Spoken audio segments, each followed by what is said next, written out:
Well, hello, everyone. This is Ken Hardison, and I want to talk to you today about the coronavirus and how this is going to affect your law firm and what we're going to do to help you to survive and even, believe it or not, thrive during this crisis that we're going through in our country. You know, let me say, first off, that this too will pass. It's affecting everybody in the world. But there's two ways to look at this. You can look at it as a woe is me and turn inward, or you can take this as an opportunity to get ahead of your competition and turn this into something that could make your law firm thrive when this is all over. We will feel the economic effects, but people are still going to be getting in wrecks. People have been pent up. I believe that more people than ever are going to be riding their bikes. And for those that don't know, we have set up our PILMA website, PILMMA.org, a coronavirus law firm survival resource. And we've got a lot of articles and webinars and things in there about going remote and how to manage remote employees, how to handle your mails and phones, how to deal with clients, that we're doing as a public service to all lawyers, but you're welcome to go there. And we're doing a series of webinars every Tuesday at 1 p.m. But I think what you need to think about is this is a time for you to clean up and catch up. And what I mean by that is if you've been so busy that you couldn't get to doing your book or working on your flyers or working on your keychains or planning your classes, whatever it is that you said you just put on the back burner, this is an opportune time to get things set up so when this does pass over, and it will, you can forge full steam ahead while all your competitors are sitting there reacting and you've been proactive. So also, first things lawyers do when they get scared is they start laying people off and they cut their marketing expenses.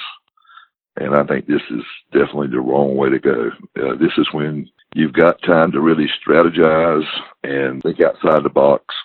And like I say, catch up and clean up things around the office that you've been putting off because you were so busy handling your day-to-day business. So Patrick and Gina have come up with this social distance marketing program. And I'm very excited about it, and I think you will be too. So let's sit back and listen and take your notepad out and your pen and take notes. So what we're doing today is giving you an update on our social distance marketing strategies that we started last week. But before we jump into it, several members asked us what's happening with the event marketing strategies and sessions. So we decided to postpone all of them until whenever rides and rallies are happening again. Here is Gene at the Daytona Bike Week, and Gene went out and we've show you what to do if you've got a tent and how you get the most value out of the events that way, but also then how to just walk through the crowds, meet the other vendors, and how you get great value. Yeah, for several days at Bike Week 2020, I had a blast meeting all the bikers, the vendors, and local patrons, and I could not have had a better time meeting such a crowd of friendly people. Now, what I had not expected was to be invited by a local motorcycle chapter. You guys may have known them. They're called the Blue Knights. They're well-known international law enforcement motorcycle club, and they invited me to spend the evening with them at the famous Iron Horse Saloon, where we're introduced to even more biker clubs. I mean, all in all, for me, this was a great time and learning experience, and I can't recommend this enough. If you guys get a chance to visit an event such as Bike Week, I definitely recommend it. And so now here's what's happening. The last part of Bike Week, then the city pulled all the permits, so they canceled it for everybody. And that's happening across the board. Every one of the rides, rallies that we're planning on participating in over the next couple months, all canceled. I've called them. They're all coming in, cancellations coming in left and right.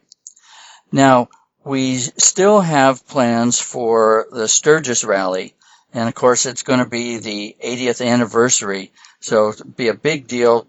More people planning on being there than ever. Hopefully with the virus, they'll get a handle on it, and we'll be able to have this event. Right now it's still on schedule, on target. So we are hooked up with the official radio station of Sturgis, And also Vicky, who's heads up the Road Guardians accident scene classes, she's being inducted into the Hall of Fame this year. So we've got party plans and got front row seats for everybody at all those events. So that's all still on schedule. And then our next in-person biannual seminar is going to be at the Myrtle Beach Bike Week. So that's the end of September, first part of October. We sure hope things will be back to normal by then. But Justin Lovely, our president, is going to be taking everybody around. We'll be able to be at his booth. We'll be doing a lot of hands-on, and then the second day we'll be jumping in the vans and going to all the different Bike Week activities. So you'll really get immersed on how to do events, and more importantly, meet the biker clubs and things, so you'll know exactly how to say hi, how to start conversations with them, etc. So that's all on schedule. But now let's turn our attention to what's in the news every single day, which is the coronavirus. And somebody just sent me this on Facebook. I thought it was kind of funny, but what it really does is it underscores the attitudes that motorcycle riders have. And that is, it is what it is. We get it. We understand what we're supposed to do. But really, we're still going to keep riding our bikes, and we're still going to be getting together. Now, here's why. This next slide is going to totally show you why motorcycle riders and bikers are not worried about the virus, because they have the best virus defense that you could possibly have. I mean, take a look at this picture. No virus is getting past that face mask, those gloves, the heavy leathers. This guy can walk into any grocery store and not worry at all about anybody giving him the virus, right? Okay, so really consider what I'm trying to tell you is that there's a whole mindset that we're tougher than anything. I mean, we don't care about potholes in the road. Sure, we ride a motorcycle. We're probably going to lay it down and get road rash sometime. But, it's kickstands up and wind in our hair no matter what. So the clubs are all going to continue to have their rides. So at every one of their meetings, they get together for a breakfast or a prayer meeting, and then they go out on a ride. And everyone that I've talked to has told me that, yeah, those are still going to keep going, but they're going to be smart, and they're just limiting it to, 10 people per group. And so you see here, they're ready to go out and have a good time. And that's what it's all about. And with the face masks and the gloves, they're not concerned about it. And they always keep distance between themselves when they're out on their rides anyway. Okay, so that's going to continue. That was a big update for you. I told you I would find that out, and that's all the feedback I've gotten from the 4 or 5 clubs that I called. Okay, so next thing is we're starting to see that state by state they're addressing these issues of social distancing in different ways. New Jersey had a curfew now at 8 p.m. San Francisco has got a shelter-in-place mandate. Florida closed all their beaches. In Nevada, they closed all the businesses except for essential businesses. So I took a look, and as you see here, one of the types of essential businesses is auto repair, auto parts, and related facilities, because they've got to keep people on the road. So what that means as of now is that motorcycle parts stores are still going to be open, and the parts stores inside of dealerships. Now, there's some question about whether auto dealers and motorcycle dealerships are going to be open for sales of new bikes, but the automobile lobby is pretty strong. So right now, they're trying to make sure that auto dealerships and bike dealerships are considered essential businesses as well, which means they'll be open. So we'll keep you updated as that changes, but for now, that's the word.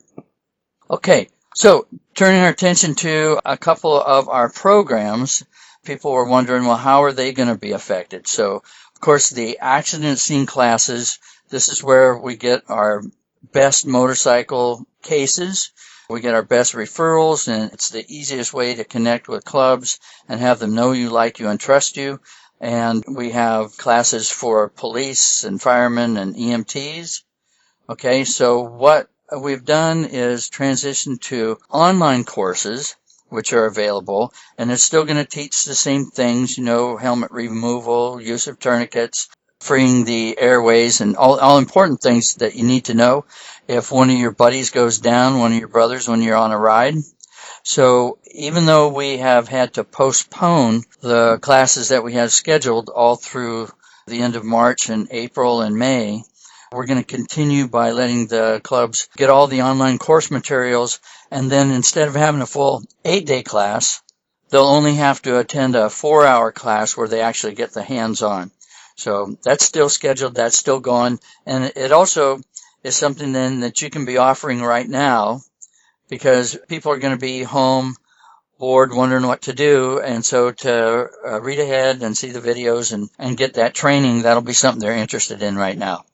Next thing is your legal guides. So again, people can only binge on Netflix so long before they're bored, and this is a time when they're much more likely to go ahead and pick up your legal guide and start flipping through it. And so continue on with that, and you want to get this in as many hands of as many people as you can.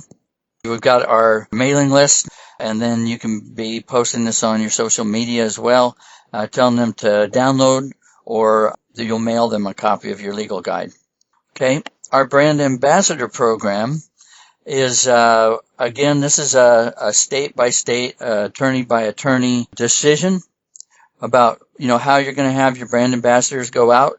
But some of them have told me that they're still going out because as long as the clubs are going to meet with them, as in small groups, as long as they can drop into the parts and repair shops, and as long as the dealerships are open, they're still going to go in and drop off all the marketing materials that we've made for you and continue those relationships. So, in fact, they told me that they think it's going to be even more interesting and better now because conversations are immediate, which is like, hey, it's like a ghost town here. What are you guys doing to keep customers coming in the door? How can we help you keep customers coming in the door? Remember, that's a big part of our program that we teach you. So, Gino, you've been out. What's your take? What's your feedback on that? Yeah, the the brand ambassadors, when they go out and they meet the motor shop managers in person, it's more of a one-on-one conversation. It's, you hand them some information. But with some of the things that's going on over the next couple months, the flip side, what we can do, aside from meeting them in person, is we can have the brand ambassadors pick up the phone. Now, for the first time, a lot of times the brand ambassadors already met the bike owners and the bike shops and that type of thing. So following up with phone calls and just seeing how we can help them out, either help them with their marketing lists, maybe prep for some upcoming events and things like that. So you always want to keep your brand ambassador busy, even though they may not be able to travel on the road, but it's not going to prevent them from picking up the phone and making some phone calls. So you want to keep that relationship both online and offline going as much as you can. Yep, and remember, you can have your brand ambassadors or your marketing managers call us anytime, so we totally encourage that. You don't need to schedule. Gino and I are going to either take your calls right away or we're going to get back to you within 24 hours. That's our commitment for you.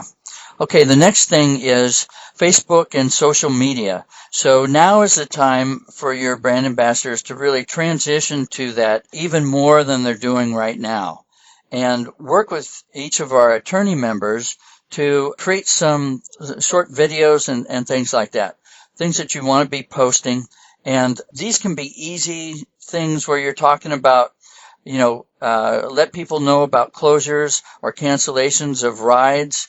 Let people know that you're here for them. They can still call you. We still want them to interact with you.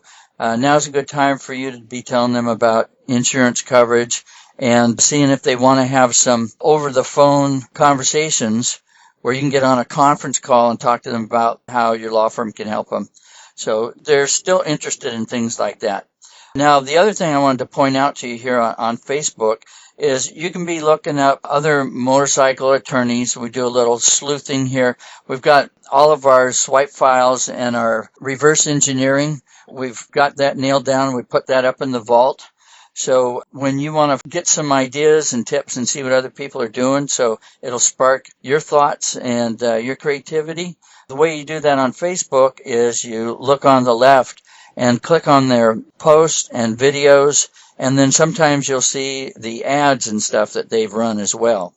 So that's another thing your brand ambassadors can be doing right now is doing a little bit of competitive intelligence and then creating your short videos. And again, remember that you can be doing these right on your cell phone. So sit there at your desk and, have somebody hold the cell phone up and say hi and just be talking with people like they're right there in your office. So while social distancing is happening and people are stuck in their houses, there's still ways for us to interface with them, interact with them, and really provide a lot of good, valuable content and information to further those relationships, because that's what it's really all about. One thing that I can add in there, Patrick, is when the brand ambassador or the attorney's marketing team, when they're creating content, since everybody's going to be home, they're going to be online a lot more. What I like to do is break things down into 3 pillars with a purpose when it comes to posting all your content on social media. So the first thing you want to do is you want to publish your content and you want to be consistent with it. You usually want to post anywhere from 4 to 7 times a day. That could be be across multiple platforms such as Facebook, Instagram, and LinkedIn. Second, you want to create some goodwill to your motorcycle community by addressing some things they may not be aware of, such as not having the right insurance coverage and why they should have it, as well as things you're doing in the community to help nonprofits and veterans. And third, you want to make your audience an offer to take action and reach out to you, either to download your ebook or to register to win a Harley-Davidson FXDR 114.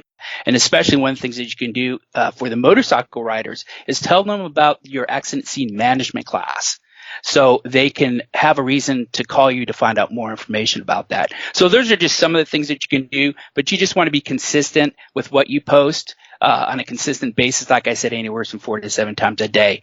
And we'll be going into a little bit more in depth on some of these techniques in another seminar that we'll be doing down the road. Now let's turn to our motorcycle owner list that we provided to you.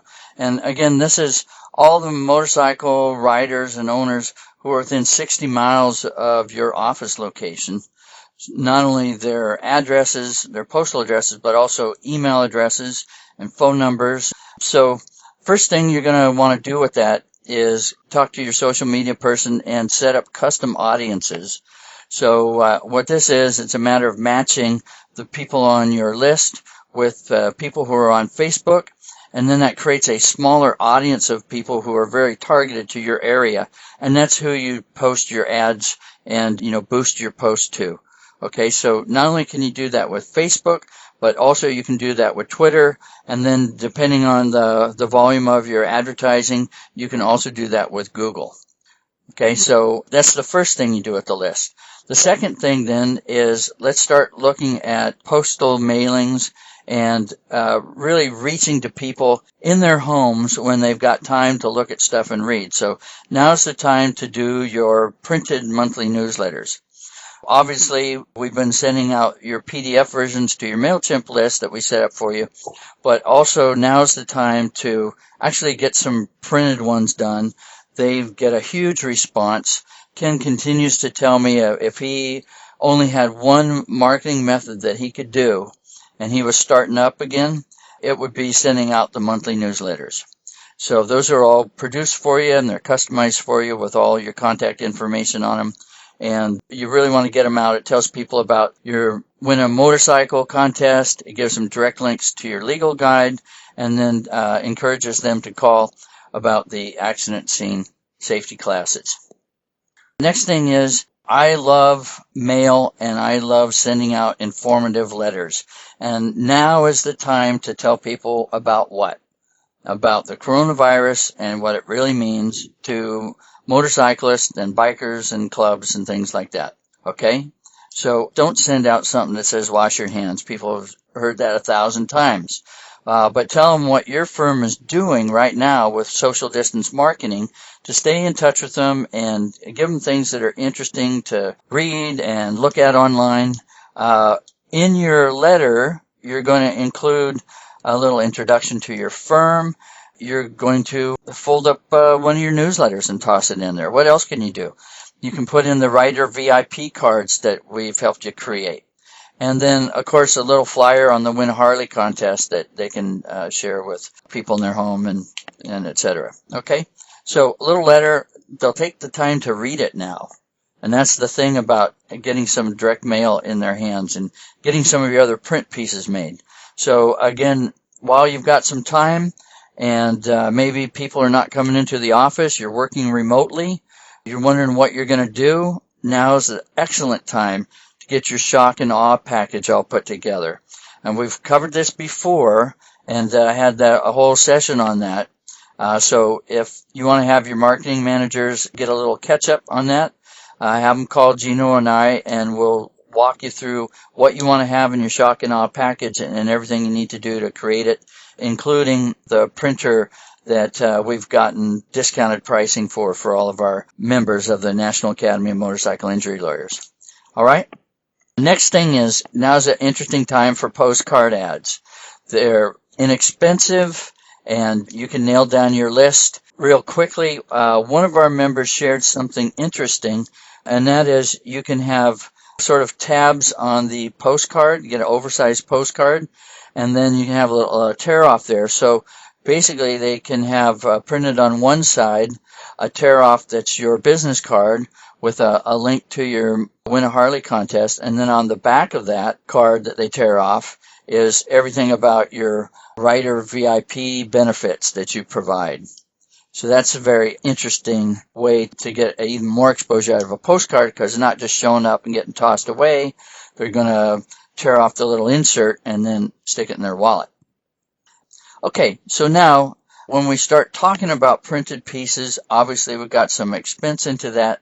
So let's remind you of the business development strategies that we've continued to put in front of you, and not only just touch base on what they are again, but I wanted to let you know once again is I will actually get on the phone with you with any clubs or any motorcycle related businesses and make the calls and talk to them about how we do co-op advertising, all the different ways that we can do biz dev deals together. So take advantage of that. And again, you don't really have to schedule a time. Just let me know when you want to talk to somebody, and I'll jump on the phone. We'll do a three-way call together. Okay, so with that in mind, let's go ahead and look at some of the tips that our members have shared before in our mastermind sessions. First one is co-op advertising. So if you're going to be doing a full-page ad in a motorcycle magazine, then what I want you to do is get additional benefit out of that. Okay, so a full page ad or a half or three-quarter page ad is going to get you the same exposure.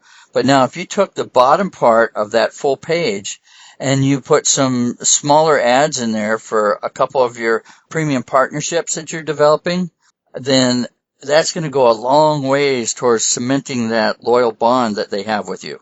When you actually take the extra steps to help advertise for them, and you'll pay for this. You just tell them, look, it's free. You don't have to worry about it. I'm covering the cost for you, because you're paying for the full page, so you can put whatever you want on there. So on that page, then you put some of their ads, and this begins the co-op advertising. Now, what will they do for you in exchange? All kinds of stuff. Anything they can think of. They'll put you on their social media. They'll do posts for you. They'll let everybody know about your law office and what you do to help writers. They'll also share your Win a Harley contest. They'll put signage inside their store, and they've done this for members already.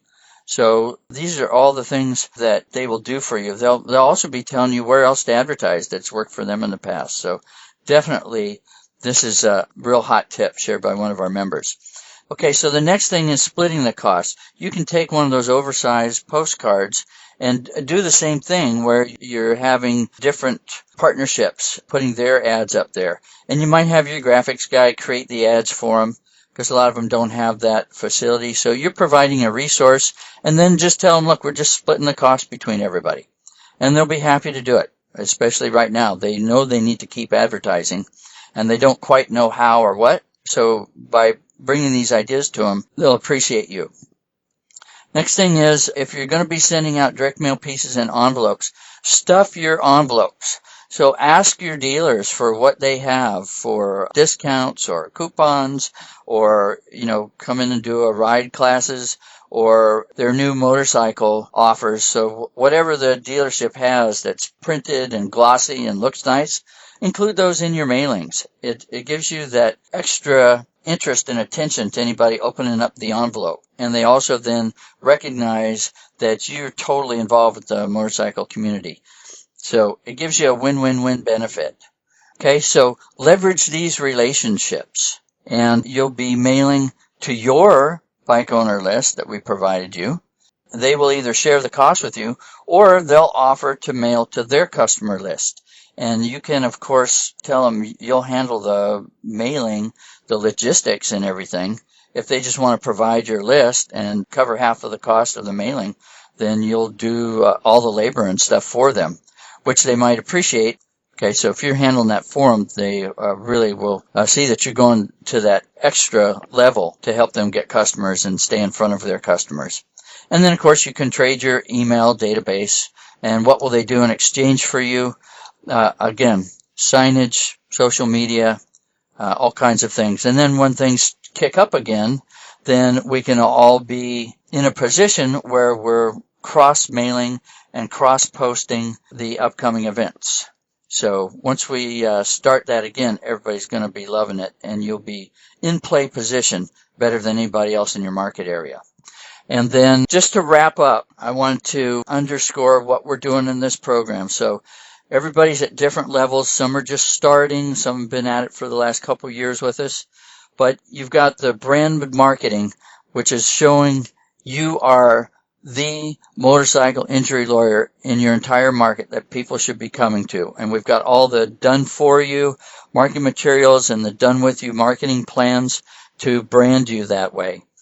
Then we've got the community outreach, and you heard Gino talking about the brand ambassadors. So we have many different ways to get out and about in the community. And now with social distance marketing, we get out in the community without actually meeting face to face. And all of these things dovetail to our goal, which is loyal advocates, to establish as many loyal advocates. And these are people who are, they work at bike-related businesses, they work at dealerships, repair shops, the heads of clubs, or they're the road captains that schedule rides and things. And once they really understand your commitment to the rider community and to their causes and charities and fundraisers, they're going to love you and continually send you referrals. And that's what it's about, endless referrals. And these are different from the kind of referrals you might get in other practice areas. So it's not just a recommendation or here's a guy I think you might want to talk to. It's totally different from that. It's a definite, here is the attorney you are going to call, insistent type of a recommendation. Okay? So it's more like a directive. And in fact, in some of the clubs, if the sergeant at arms or the president says, here's the attorney, call them. So it might be the guy's in the hospital with his jaw wired shut, but they're going to tell his old lady who to call right now. Here's the number. Get that scheduled. Look out for our brother. Do that right now. So it's really different from the passive referrals you might be used to. And that's why I love working with motorcycle clubs and motorcyclists. And that's why I love doing anything we can to help you get more motorcycle injury cases. So that's it for now. My name's Patrick Anderson, and we're here to help you all the time. I keep encouraging everyone, call early, call often. Here's our email address. If you email that, it goes to both Gino and I at the same time. It goes right to our phone, so we know instantly anything you need help with. And then here's our number, 206-395-5454. We're here for you, and we sure appreciate your involvement in the National Academy of Motorcycle Injury Lawyers. All right, Ken Hardison back here. What a great job, guys. This is magnificent stuff. And so I want to implore each of you to take heed of this, schedule your one-on-one calls. Like I said, this is a time to catch up. This is a time to strategically plan your marketing so that when this virus breaks loose, you can hit the road full steam ahead. And just remember this, nothing happens till you take action. So don't delay this. Go ahead and as soon as we get off of this call, email or call Patrick and Gino and get something set up. It's like I've always said, you get out of this what you put in it. And you've got no excuse now. You're going to have some downtime. A lot of people, I think, are going to be quarantined in their houses. And this is an opportune time for you to catch up and get all your marketing strategies and everything set up. So when this thing lifts, you can hit the ground running 110% and just pulverize your competition.